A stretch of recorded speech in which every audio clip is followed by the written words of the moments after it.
मसमोस भाई साहब, इस एपिसोड को छुपा कहाँ रखा था यार? इसको ओडा वालों ने कहाँ छुपा रखा था? कितने साले बीत गई भाई।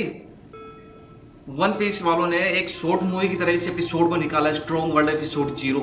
जिसने भी नहीं देखा अभी तक, भाई कह रहा हूँ जाके देख लो। आपकी सबसे बड़ी गलती होगी अगर आप उसको नहीं देखोगे। बहुत ज्यादा इन्फॉर्मेशन जो ट्रू वन पीस है उसके लिए बहुत ज्यादा, बहुत कुछ भरा पड़ा उस एक एपिसोड के अंदर। ये एक शायद एक लिमिटेड टाइम के लिए, उसके बाद वो वहां से हटा लिया जाएगा। तो आप जाके भाई देख लो, जितना जल्दी हो सके उतना देख लो।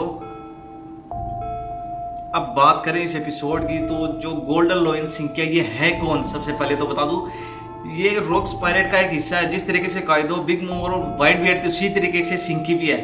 रॉक्स पायरेट खत्म होने के बाद ये भी एक उनकी जो काइडो और उनकी तरह एक योंकाई बन गया था। अब एपिसोड 0 की शुरुआत होती है गोल्डन लॉइन क्रू, जिसका कैप्टन सिंकी है, और अपना लूफी का क्रू के फाइट के साथ इस एपिसोड की शुरुआत होती है। उसके बारे में भी बात करेंगे।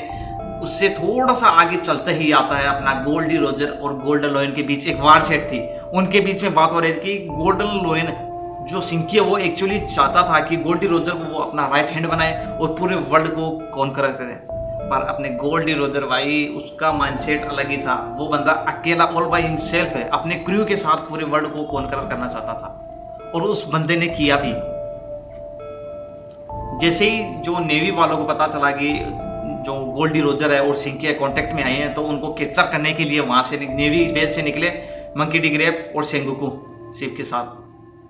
पर उनके बीच कुछ हो पाता, पर मौसम का कुछ अलग ही मिजाज था। तूफान ने दोनों को अलग अलग कर दिया, और जो गोल्डन लोइन की शिप्स थी वो समुद्र के अंदर डूब गई।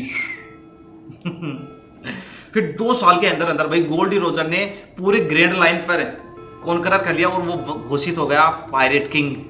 Goldy Roger pirate king. फिर भाई तहलका तब मचा, हड़कम मच गया भाई, भूकंप सा आ गया पूरे वर्ल्ड पर जब पता चला कि गोल्डी रोजर को नेवी ने कैप्चर कर लिया। और सिंकी मानने को तैयार नहीं कि गोल्डी रोजर को कोई कैप्चर कैसे कर सकता है। He is the most powerful man.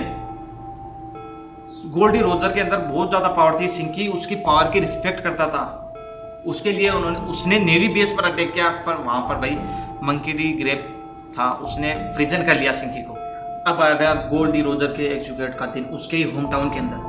अब देखो, ये नेवी वाले बड़े भोले हैं। ये सोचते थे कि गोल्डी रोजर को एजुकेट करके एक एग्जाम्पल सेट करेंगे ताकि पूरी तरफ शांति फैले। अब उसको क्या पता था, गोल्डी रोजर के कुछ बस 2 शब्द इतने हिट कर गए पूरे वर्ल्ड को कि मैंने मेरा जो पूरा ट्रेजर वो एक जबर छिपा दिया है, और उसको ढूंढने के लिए सभी लोग जाओ। रिवोल्यूशन फैल गया पूरे वर्ल्ड के अंदर। अगर आपको कैसे फील करोगे, 1983 के अंदर जब इंडिया वर्ल्ड कप जीता था, उसके बाद इतना रिवोल्यूशन फैला था कि घर घर के अंदर एक क्रिकेटर पैदा हो रहा था। बस उसी तरीके से गोल्डी रोजर की बात से घर घर के अंदर एक पायरेट पैदा हो रहा था। अब गोल्डी रोजर हंसते हंसते क्यों चला गया भाई? क्योंकि उसको पता था पूरे वर्ल्ड पर कॉन्करर करने, रूल करने आ रहा है जोय बॉय।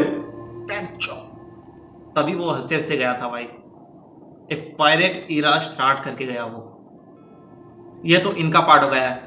अब सिंकी वहां पर बच गया था। वो वहां से भाई इंसेनिटी भी तो देखो। जो सिंकी है वो नेवी बेस से जो भागा कैसे, अपने दोनों पैर उखाड़ दिए उसने, दोनों पैर भाई। इंसेनिटी देखो उसकी। फिर वो वहां नेवी बेस से भागा, सिंकी ने भाई अपने पैरों की जगह आयरन रोड को लगा दिया यार। हो सकता है उन आयरन रोड को बाद में जो शॉर्ट्स होती है, तलवार होती है, उससे रिप्लेस कर लिया हो। पर भाई, और वो अपने प्लान पर वर्क कर रहा था। वो अपने प्लान के लिए व्हाइट बियर्ड के पास भी गया था। हाँ, वो पापा जी बोलते हैं ना उसे। उसके पास भी गया अपने प्लान को देखकर कि वो पूरे वर्ल्ड को एक हेल का एक्सपीरियंस करवाना चाहता था। वो अपने डॉक्टर के साथ उस प्लान पर वर्क कर रहा था। गोल्डन लोइन सिंकी जब अपने प्लान को एक्शन में लेके आया तो वो ईस्ट ब्लू की तरफ गया।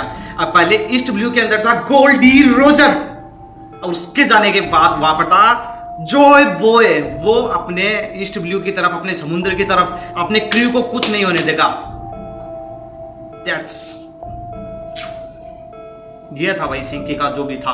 अब वो देखो यार, वो जब रोजर का एग्जीक्यूट हुआ था वहां पर बहुत सारे लोग थे यार। वहां पर होकाई भी था, वहां पर वो डोल फ्लामिंगो भी था, बगी, शैंक्स, यहाँ तक कि मंकी डी ड्रैगन भी वहां पर था, और भी बहुत सारे लोग हो गए यार। और इस एपिसोड के अंदर यार यंगर एज भी देखने को मिला, हिनको की यंगर एज भी देखी।